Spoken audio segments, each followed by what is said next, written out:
Okay. Let's switch our venue now to softball. It's kind of like the Olympics. Jennifer McKay.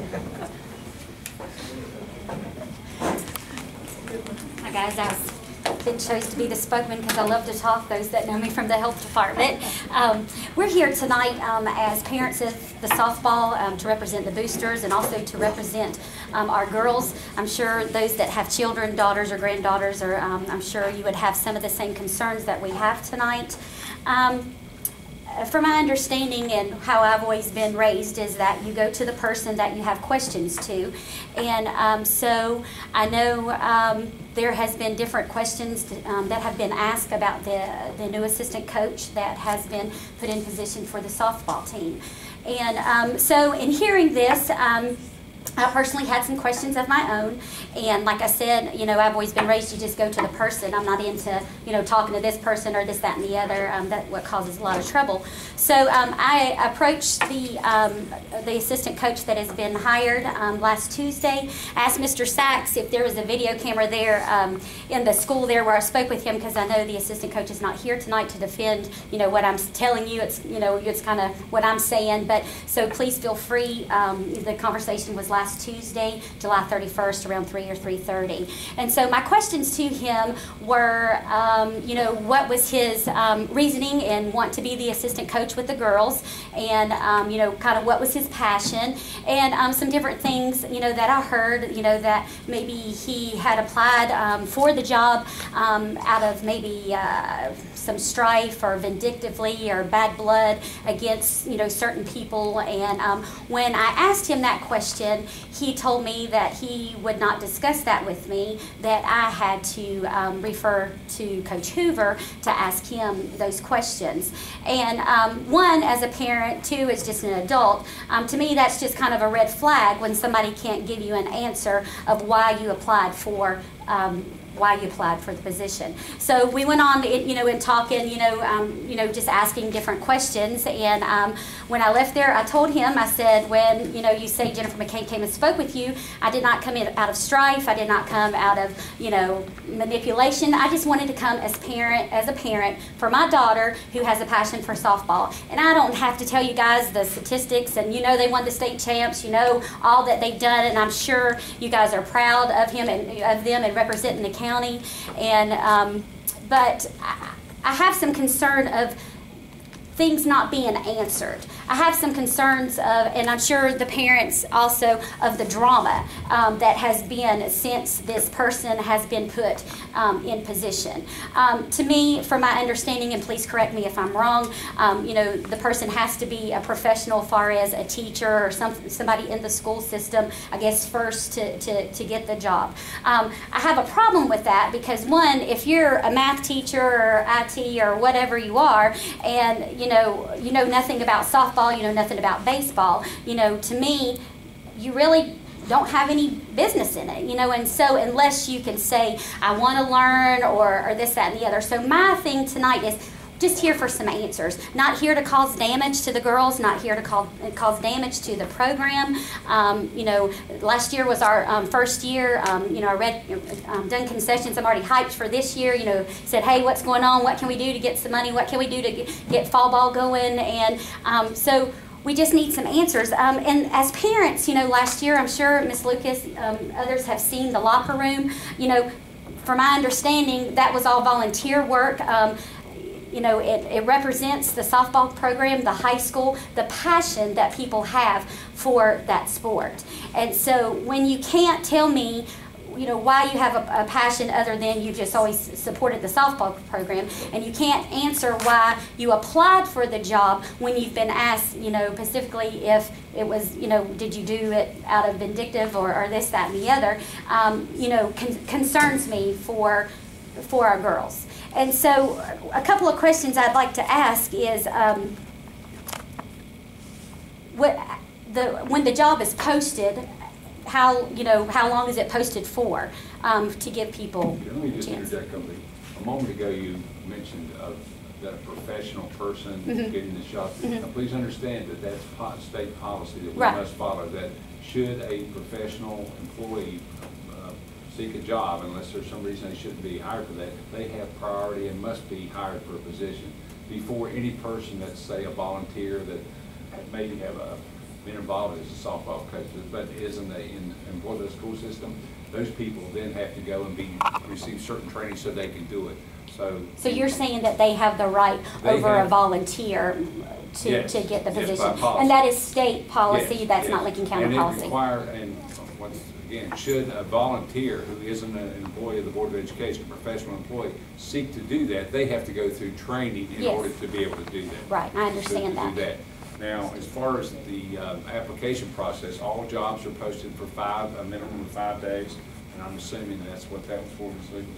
4 or 5 days. All positions have to be posted for a minimum of 5 days. Okay, and this job was posted for 5 days? Ms. Lucas. Okay, and it was far as, and I don't know far as if this is confidential, I don't think it would be, but I mean far as, was there 3 professionals and 2 volunteers, 1 professional, 1 volunteer? Can that be stated of, not asking for names, just asking far as professional, volunteers, who applied for this position? Truthfully, I cannot recall. I don't want to misstate something. I would have to go back and look at the actual applications to see, because I don't recall. I've seen so many. Right. And I can't, I don't know how many applied for that position. Okay. Well, like I said, our main concern for tonight, and like I said, I'm speaking for the parents and also the girls, and I'm sure Ms. Lucas, this is not the first that you've heard about this, me coming, to you far as, softball and different things that have been said and different things like that, far as, all the drama. And I know you can't bake on he said, she said stuff, but, the thing is obviously there's a problem, Well, I have to say, there's been very little shared with me. So I'm probably hearing, you're probably telling me maybe more. I've heard a little. Right. Very little. Right. Well, like I said, my concern as a parent, as a softball parent, as, a parent for my daughter who wants to play college ball, and all this stuff is just unnecessary. Why fix something when it's not broken? The softball program has been running fine. It's been doing good. Like I said, I don't have to tell you their numbers and what they've done. You guys know it. Some of you guys have been at the games. But, obviously something is not right, with all this. And my concern is for my daughter. My concern is for my girls. My concern is for the program and for Lincoln County and for the community.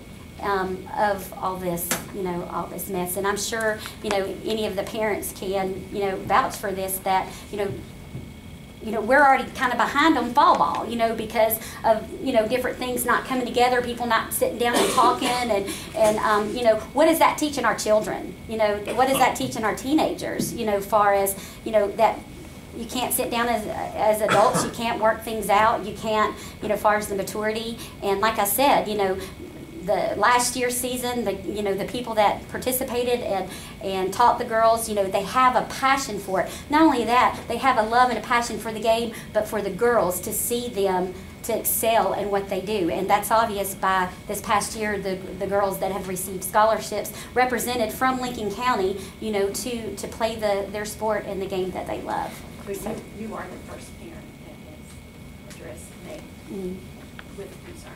Right. Ms. McKay, have you spoken to Mr. Sykes?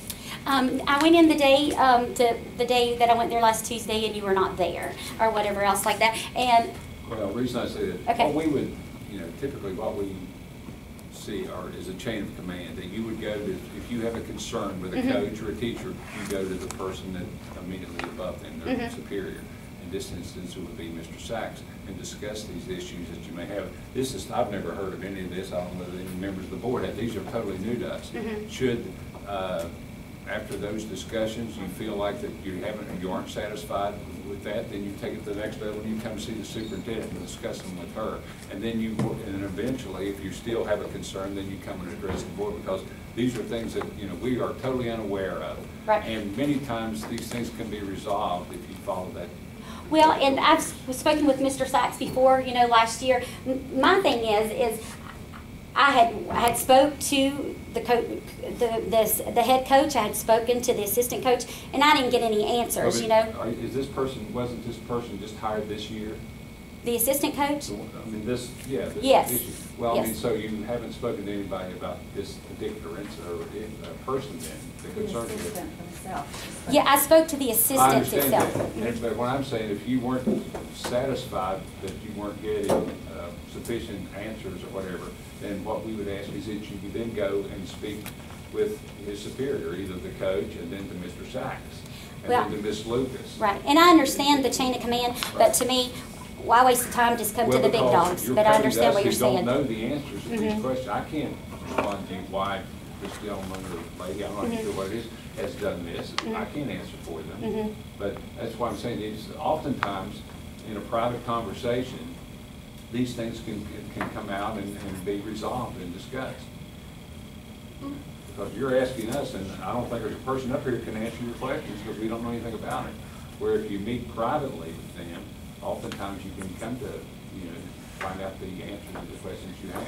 Okay, well, like I said, I did meet not privately, but I did speak with the new assistant coach, just asking different questions. I did talk to the coach again after I spoke with the assistant coach, because I was directed to the coach from the assistant coach to ask him the questions because he would not give me the answers. Well, then Mr. Sachs should be your next step. And then if you're still dissatisfied or you haven't gotten what you feel like you should, then you can come and speak with Mrs. Lucas. And I agree, I respect what you're saying to me in the chain of command. I don't agree with it because to me, I had talked with the coach, the assistant coach wasn't getting any answers. We had, other than me, as concerned parents, of things that were going on, things that were being said, and the drama. Why not just go, like I said, not disrespect, go to the bigger people that could help this? I understand that you're unaware of the situation, and, Well, you not know. only that, but the person that ultimately will evaluate the performance of that person is Mr. Sachs. That's who will do the evaluation. If he is doing a satisfactory job this year, then that will be stated. If it's unsatisfactory, that too will be stated. That's once again why the person that must be communicated to is the person that's ultimately going to do their evaluation. And that will be, will involve whether they continue to be in that position in the future, even from that point on.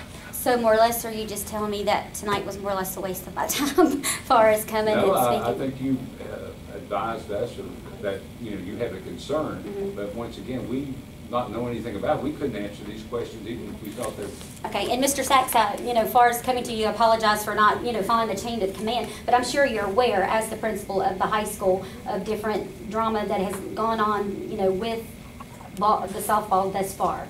I'm aware that there are parent concerns, yes. Yes, that there are parents' concerns. Well, And we like, can just ask that you meet, if you've met with the coach and haven't been satisfactory, you haven't gotten satisfactory responses, that you schedule an appointment with Mr. Sachs and try to get okay, that. so that's what you're telling me now, where to go from here, that I need to schedule an appointment with Mr. Sachs now Yes, ma'am. and talk all about this, and then Yes. he will. And once again, because you may be bringing things to his attention that he doesn't know, or he may be able to tell you things that he is aware of that could give you an explanation of some of the concerns you have. Right. So it's a right. kind of a two-way street. One, it might resolve some of your concerns, or secondly, it might bring something to his attention that he needs to know that he can use in counseling that employee or evaluating that employee.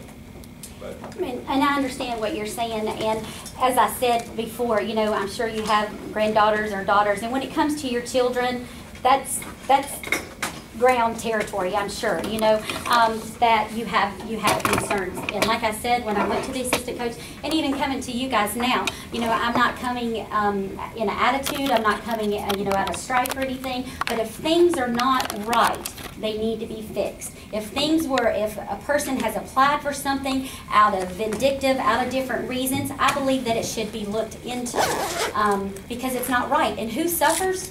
The girls suffer. Who suffers, when we make mistakes as parents, and with our children, so that's my whole point here, okay, as far as that's concerned, but, we understand your concern and wholeheartedly agree with you, but we can't make any judgments one way or the other. okay, thank you. Okay. Bill Carpenter. I'm gonna go with Jennifer. heard what you said, I'm gonna follow her. Does that So I don't mean- need to speak. Oh, okay. Thank you, sir. All right. And we would state the same thing to you, Mr. Carpenter, if you felt the need to, contact the coach or Mr. Sachs, and then